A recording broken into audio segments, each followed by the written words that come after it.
ನಮಸ್ಕಾರ ರೀಪಾ ಎಲ್ರಿಗೂ ಹೆಂಗದಿರಿ ಆರಾಮದಿರಲ್ಲ. ಇವತ್ತಿನ ವಿಡಿಯೋದಾಗ ನಮ್ಮ ಉತ್ತರ ಕರ್ನಾಟಕ ಮಂದಿ ಭಾಳ ಇಷ್ಟಪಟ್ಟು ತಿನ್ನೋ ಬೆಂಡಿಕಾಯಿ ಪಲ್ಯ ಹೆಂಗೆ ಮಾಡೋದಂತ ತೋರಿಸ್ಕೊಡ್ತೀನಿ ಬರ್ರಿ. ಭಾಳ ಮಂದಿಗೆ ಬೆಂಡಿಕಾಯಿ ಪಲ್ಯ ಮಾಡೋದಂದ್ರೆ ಜಿಡ್ಡು ಭಾಳ ಆಕೈತೆ ಅಂಥೇಳಿ ಮಾಡೋದು ಬ್ಯಾಸರ ಮಾಡ್ತಾರ್ರಿ. ಜಿಡ್ಡು ಆಗ್ಲಾರ್ದ ಹೆಂಗೆ ಮಾಡೋದಂತ ತೋರಿಸ್ಕೊಡ್ತೀನಿ ಬರ್ರಿ. ಮೊದಲಿಗೆ ನಾನು ಬೆಂಡಿಕಾಯಿನ ಚಂದಾಗೆ ತೊಳೆದು ಈ ರೀತಿ ಕಟ್ ಮಾಡ್ಕೊಂಡೇನ್ರಿ.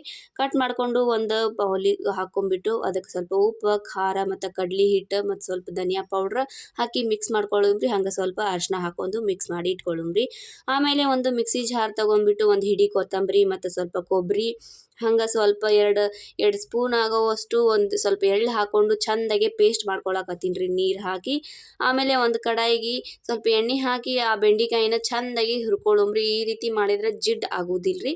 ಆಮೇಲೆ ಒಂದು ಕಡಾಯಿ ತೊಗೊಂಡ್ಬಿಟ್ಟು ಸ್ವಲ್ಪ ಸಾಸಿವೆ, ಜೀರಿಗೆ, ಕರಿಬೇವು ಮತ್ತು ಬೆಳ್ಳುಳ್ಳಿ ಹಾಕಿ ಚೆಂದಾಗಿ ಹುರ್ಕೊಳ್ಳೋಮ್ರಿ ಒಗ್ಗರಣೆಗೆ. ಆಮೇಲೆ ಸ್ವಲ್ಪ ಒಂದೆರಡು ಉಳ್ಳಾಗಡ್ಡಿ ಕಟ್ ಮಾಡಿ ಇಟ್ಕೊಂಡಿದ್ದಾರೆ ಅದನ್ನು ಹಾಕಿ ಚೆಂದಾಗಿ ಗೋಲ್ಡನ್ ಫ್ರೈ ಆಗೋವರೆಗೆ ಹುರ್ಕೊಳ್ಳೋಮ್ರಿ. ಹಂಗೆ ಒಂದು ಟಮಾಟಿ ಕಟ್ ಮಾಡಿ ಇಟ್ಕೊಂಡಿದ್ದು ಹಾಕಿ ಚೆಂದಾಗಿ ಹುರ್ಕೊಳಕತ್ತೇವೆ ನೋಡ್ರಿ. ಆಮೇಲೆ ರುಬ್ಬಿದ ಪೇಸ್ಟ್ ಹಾಕಿ ಚೆಂದಾಗೆ ಹುರ್ಕೊಳ್ಳೋಮ್ರಿ. ಸ್ವಲ್ಪ ನೀರು ಹಾಕ್ಕೋಬೇಕು. ನಿಮ್ಗೆ ಎಷ್ಟು ಬೇಕೋ ಅಷ್ಟು ನೀರು ಹಾಕ್ಕೊಂಡು ಒಂದು 10 ನಿಮಿಷ ಮುಚ್ಚಿಟ್ಟು ಬೇಯಿಸ್ಕೊಳ್ಳೋಮ್ರಿ ಈ ಮಸಾಲೆನ. ಆಮೇಲೆ ನೋಡ್ರಿ ಮಸಾಲೆ ಮಸ್ತಾಗಿ ಕುದ್ದೈತಿ, ಸ್ವಲ್ಪ ಎಣ್ಣೆನೂ ಬಿಟ್ಟೈತಿ. ಹಂಗೆ ಅದಕ್ಕೆ ಸ್ವಲ್ಪ ನಿಮ್ಗೆ ಬೇಕಂದ್ರೆ ಅರಿಶಿನ ಹಾಕೋರಿ, ನಿಮ್ಗೆ ಎಷ್ಟು ಬೇಕೋ ಅಷ್ಟು ಖಾರ ಹಾಕೋರಿ. ನಾನು ಮಸಾಲೆ ಖಾರ 2 ಸ್ಪೂನ್ ಹಾಕ್ಕೊಂಡೀನಿ.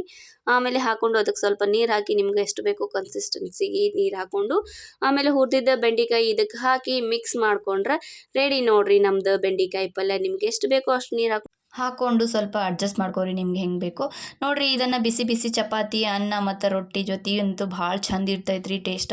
ನೀವು ಒಂದ್ಸತ ನಿಮ್ಮ ಮನ್ಯಾಗ ಟ್ರೈ ಮಾಡಿರಿ. ಹಂಗೆ ನಿಮ್ಗೆ ಈ ವಿಡಿಯೋ ಇಷ್ಟ ಆದಲ್ಲಿ ಲೈಕ್ ಮಾಡಿರಿ, ಶೇರ್ ಮಾಡಿರಿ ಮತ್ತು ಮರ್ಯಾದೆ ನಮ್ಮ ಚಾನಲ್ನ ಸಬ್ಸ್ಕ್ರೈಬ್ ಮಾಡಿರಿ.